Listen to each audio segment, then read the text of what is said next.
അടുത്ത ദിവസമാണ് ഇവിടെ എന്നെ രാവിലെ വിളിച്ചിട്ടുണ്ട്, അമ്മ ഇതിൻ്റെ പേരിൽ എനിക്ക് കുറേ കോൾസ് വരണുണ്ട്, ഞാൻ എന്നെ ഇങ്ങനെ വിളിക്കണുണ്ട്, വിളിച്ചിങ്ങനെ ബുദ്ധിമുട്ടിപ്പിക്കണുണ്ട് എന്ന് പറഞ്ഞു. അപ്പം ഞാൻ പറഞ്ഞു, നീ അല്ലാന്നുണ്ടെങ്കിൽ നീ അതിന് മറുപടി എന്തെങ്കിലും പറ. അപ്പം അവള് ശരി അമ്മ, ഞാൻ നോക്കട്ടെ, ആലോചിക്കട്ടെ എന്ന് വെച്ചിട്ട് അവിടെ അങ്ങനെ വിളിച്ചിട്ട് അപ്പം ഇതിൽ പിന്നെ കുറെ കഥ മെനയാൻ കുറെ ആൾക്കാരും ഉണ്ട്. അപ്പം നമ്മളിങ്ങനെ വിട്ടേക്കല്ലേ എന്നുള്ളത് വെച്ചാൽ പൈസക്ക് വേണ്ടിയാണ് മോളെ വിട്ടേക്കണം എന്നുള്ള ഒരു മട്ടിൽ സംസാരിക്കണ ഒരു നമ്മളിന്നും പറയണു അവളെ പൈസക്ക് വേണ്ടിയിട്ട്, ഒരിക്കലും നമ്മള് പൈസക്ക് വേണ്ടിയിട്ടല്ല നമ്മളെ മോളെ വിട്ടേക്കണേ. പിന്നെ ചെയ്യണ ജോലിക്ക് അതിനുള്ള പ്രതിഫലം അത് അവക്ക്. പക്ഷെ ഞങ്ങൾക്ക് രണ്ടുപേർക്കും ഞങ്ങളെ മോളെ വിട്ടിട്ട് ആ കാശ് കൊണ്ട് ജീവിക്കാൻ ഞങ്ങൾ ചിന്തിച്ചിട്ടുമില്ല, അതിൻ്റെ ആവശ്യമില്ല. അവൾ അധ്വാനിക്കണം, അത് 2 മക്കളായാലും ശരി, ഞങ്ങളെ കൊണ്ട് ചെയ്യാൻ പറ്റുന്ന കാര്യങ്ങൾ ഞങ്ങൾ ചെയ്തു കൊടുക്കും. ഇന്നും അങ്ങനെയാണ്, ഇനിയും അങ്ങനെ ആയിരിക്കും. ഞങ്ങൾക്ക് ആരോഗ്യമുള്ള കാലം വരയ്ക്കും ഞങ്ങളത് ചെയ്യും. പക്ഷേ നിങ്ങൾക്ക് എന്തെങ്കിലും ബുദ്ധിമുട്ട് എവിടെ വെച്ചുണ്ടായാലും ശരി തന്നെ സ്റ്റോപ്പ് ചെയ്തിട്ട് വന്നോ എന്നേ ഞങ്ങൾ പറഞ്ഞിട്ടുള്ളൂ. അല്ലാതെ നിങ്ങൾ എന്തും സഹിച്ച് എവിടെയും നിൽക്കണം എന്ന് ഞങ്ങൾ ഒരിക്കലും ഞങ്ങളെ മക്കളെടുത്ത് പറഞ്ഞിട്ടില്ല. ശരിക്കും അത് തന്നെയാണ് എന്റെ ധൈര്യവും. ഇപ്പൊ അന്ന് ആ കുറച്ച് ദിവസങ്ങളിൽ ഉണ്ടായത്, കുറച്ച് ദിവസമല്ല, ഇതുപോലെ വിളിച്ച് ഞാൻ അറിഞ്ഞില്ലല്ലോ സംഭവം. ഞാൻ എന്നിട്ട് ലാസ്റ്റ് ഫോൺ സൈലന്റ് ആക്കി വെക്കണ്ടോന്ന്, മെസ്സേജും കോളും ഇൻസ്റ്റാഗ്രാം.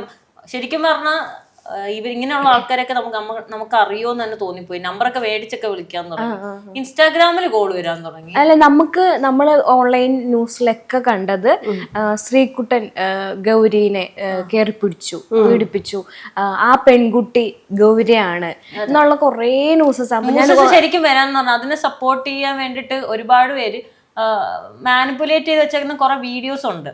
ശരിക്കും പറഞ്ഞാൽ നമ്മളിപ്പം നോർമലി നമ്മൾ ഒരു മനുഷ്യൻ നടന്നു പോകുമ്പോൾ അറിയാണ്ട് തട്ടുന്നതുണ്ടാവും.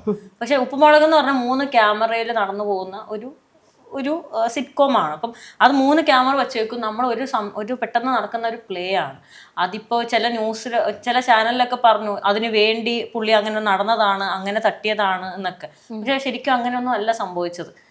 നോർമലി നടക്കുമ്പോൾ അറിയാണ്ട് തട്ടിയതാണ്. പുള്ളി എൻ്റെ ആരും എന്നോട് ഇതുവരെ ഈ ഉപ്പുമുളക് ലൊക്കേഷനിൽ ഒരു മനുഷ്യൻ പോലും എന്നോട് ഇതുവരെ ഒരു രീതിയിൽ മോശമായിട്ട് പെരുമാറിയിട്ടില്ല.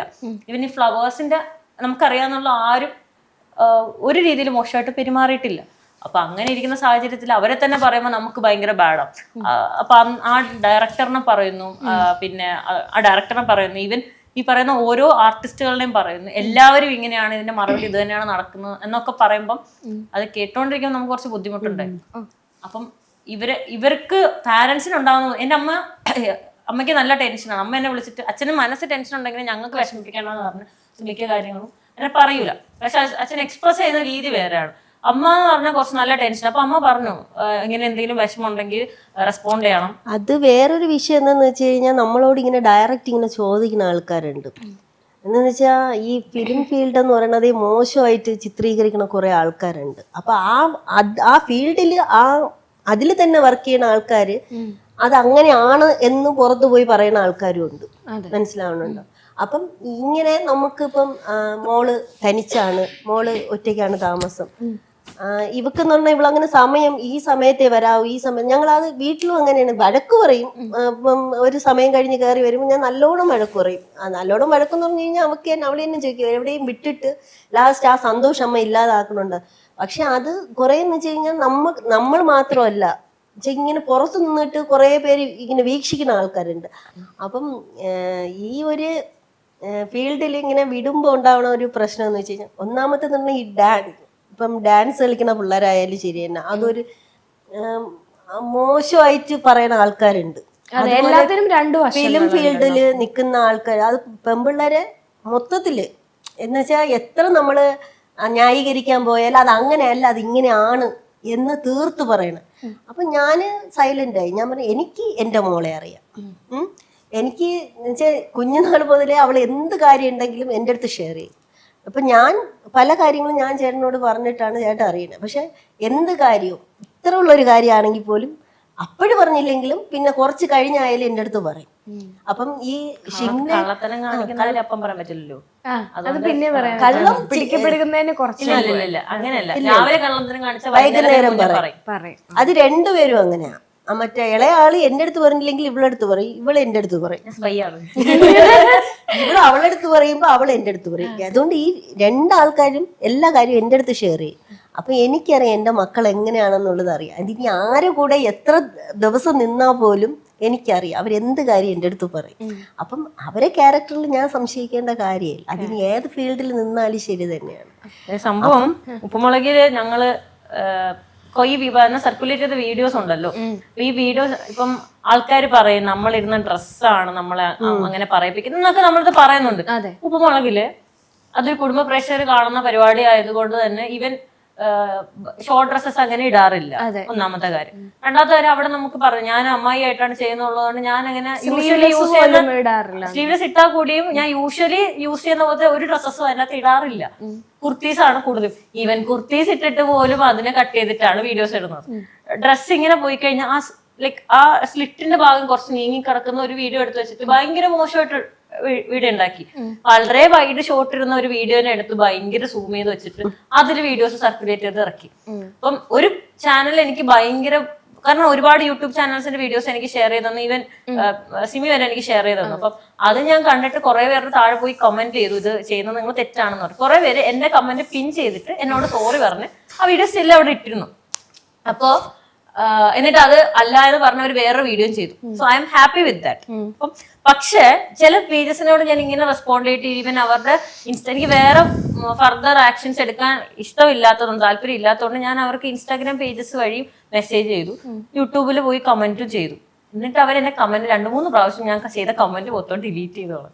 ഇൻസ്റ്റാഗ്രാമിൽ ചെയ്ത മെസ്സേജിന് റിപ്ലൈ തന്നിട്ടില്ലായിരുന്നു 2-3 ദിവസം. അപ്പൊ ഞാൻ സൈബർ സെല്ലിൽ കേസ് ഫയൽ ചെയ്തു, ഓൺലൈനിൽ കേസ് ഫയൽ ചെയ്തു. സോ ഓൺലൈൻ കേസ് ഫയൽ ചെയ്ത് എന്തോ കംപ്ലീറ്റ് ഫില്ല് ചെയ്ത് എന്തോ കംപ്ലീറ്റ് അല്ലാത്തതുകൊണ്ട് എനിക്ക് റിജക്ഷൻ വന്നു. അപ്പം എൻ്റെ ഒരു ഫ്രണ്ട് രാജേഷ് എന്ന് പറയുന്ന ഒരു സാറിന്റെ നമ്പർ തന്നിട്ടുണ്ടായി, സൈബർ സെൽ ആണ്. അപ്പം പുള്ളിക്കാരൻ വഴി എനിക്ക് എന്ത് ചെയ്യണം എന്ന് എനിക്ക് ശരിക്കും വലിയ പരിചയം ഇല്ലാത്തതുകൊണ്ട് ചോദിച്ചിട്ട് ഞാൻ നേരെ സൈബർ സെൽ സ്റ്റേഷനിൽ പോയിട്ട് ഞാൻ കംപ്ലൈന്റ് ഫയൽ ചെയ്തു. എനിക്ക് ഇതൊക്കെയാണ് ബുദ്ധിമുട്ടുണ്ടാക്കുന്നുണ്ട്. പക്ഷെ ഭയങ്കര ഹാപ്പി ആയിരുന്നു, കാരണം എന്നോട് അവര് ചോദിച്ചു ഡീറ്റെയിൽ കേസായിട്ട് മുന്നോട്ട് പോകാനാണോ താല്പര്യം, അതോ ഇത് റിമൂവ് ചെയ്യണം എന്നുള്ളതാണ്. എനിക്ക് ശരിക്കും പറഞ്ഞാൽ കേസായിട്ട് മുന്നോട്ട് പോയി അതിന്റെ പുറകെ നടന്ന് അങ്ങനെ സ്പെൻഡ് ചെയ്യാൻ എനിക്ക് താല്പര്യമില്ല. രണ്ടാമത്തെ കാര്യം, അതിങ്ങനെ കേസായിട്ട് പോവുകയാണെങ്കിൽ ഈ വീഡിയോ എപ്പോഴും ഡിലീറ്റ് ചെയ്യില്ലല്ലോ, അത് സർക്കുലേറ്റ് ചെയ്തുകൊണ്ടിരിക്കും. എന്റെ നീഡ് എന്ന് പറഞ്ഞാൽ വീഡിയോ അത് സത്യമല്ലാത്ത സാധനം സർക്കുലേറ്റ് ചെയ്യേണ്ട ആവശ്യമില്ല, അത് ഡിലീറ്റ് ചെയ്യണം എന്നുള്ളതാണ് എന്റെ ആവശ്യം.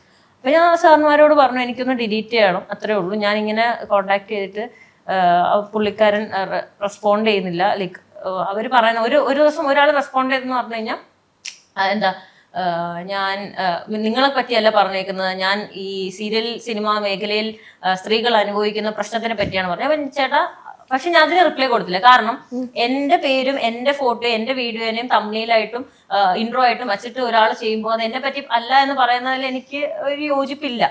അപ്പം അങ്ങനെ ഇരിക്കുന്ന സാഹചര്യത്തിൽ ഞാൻ സെല്ലിൽ പോയി പറഞ്ഞു, സാർ ഇങ്ങനെയാണ് എന്നോട് റെസ്പോണ്ട് ചെയ്തത്, സോ എനിക്കത് റിമൂവ് ചെയ്ത് കിട്ടണം എന്നുള്ള കാര്യം പറഞ്ഞപ്പോൾ അവരോട് പറഞ്ഞു നമ്പർ കിട്ടാൻ വലിയ വഴിയുണ്ടോ എന്ന് ചോദിച്ചു. അപ്പം ഞാൻ പറഞ്ഞു എനിക്ക് കോണ്ടാക്ട്സ് ഇല്ല, ഈ പറയുന്ന പോലെ ഞാൻ ഇൻഫ്ലുവൻസേഴ്സിന്റെ ഗ്രൂപ്പിലോ യൂട്യൂബേഴ്സിന്റെ ഗ്രൂപ്പിലോ ഒന്നും ഉള്ള മെമ്പർ അല്ല, ഞാൻ ഇൻഡിപെൻഡന്റ്ലി പോകുന്നതാണ്, ആരുടെ ഗ്രൂപ്പിലോ എനിക്ക് അങ്ങനെ വലിയ പരിചയമില്ല. അപ്പൊ അവര് പെട്ടെന്ന് തന്നെ യൂട്യൂബേഴ്സിന്റെ ഗ്രൂപ്പ് എന്തോ വഴി നമ്പർ കളക്ട് ചെയ്ത് പെട്ടെന്ന് ഇയാളെ കോണ്ടാക്ട് ചെയ്ത് അത് ഞാൻ തിരിച്ച് സെറ്റില് കുറച്ച് ബ്രേക്ക് എടുത്ത് പോയിട്ട് ഞാൻ തിരിച്ചു വന്നതാണ്. അപ്പൊ തിരിച്ചെത്തിയപ്പോ തന്നെ എനിക്ക് മെസ്സേജ് ഇട്ടിട്ടാണ് റിമൂവ് ആക്കിയിട്ടുണ്ട്. അപ്പൊ ഞാൻ പോയി നോക്കിയപ്പോൾ ഭയങ്കര ഹാപ്പി ഉണ്ട്, ഭയങ്കര താങ്ക്ഫുൾ ആണ് അവരോട്. അൾട്രാ മോഡേൺ കിച്ചൺ ഡിവൈസസ്, ഒരു കിച്ചണിൽ വേണ്ട എല്ലാ ലേറ്റസ്റ്റ് ബ്രാൻഡുകളും ഇവിടെയുണ്ട്. ലോകോത്തര ബ്രാൻഡുകൾ, original products, wide range. MyG future.